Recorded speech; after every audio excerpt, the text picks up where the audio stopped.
విషయంలో ఫిర్యాదు చేసినట్టుగా ఉంది సార్. ఫిర్యాదు అందింది.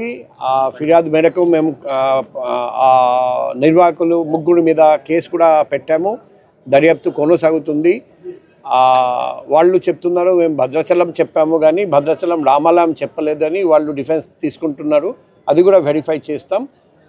అన్ని కోణాల్లో విచారించి త్వరలో తగిన చర్య తీసుకుంటాం.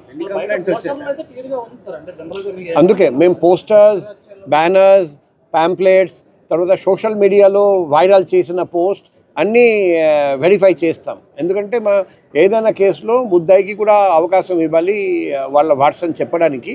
సో ముద్దాయి వర్షన్లో ఎంతవరకు నిజం ఉంది అది కూడా వెరిఫై చేస్తాం. ఫిర్యాదు వచ్చింది, అన్ని విధంగా వెరిఫై చేసి తగిన చర్య తీసుకుంటాం. చూడండి, మాకు భద్రాచలం రామాలయం నుండి ఈఓకామ్ స్పెషల్ డిప్యూటీ కలెక్టర్ ఇచ్చిన కంప్లైంట్ అది తీసుకున్నాము. తర్వాత టీ అన్నపూర్ణ గాడి కంప్లైంట్ మీద మేము కేసు రిజిస్టర్ చేసాం.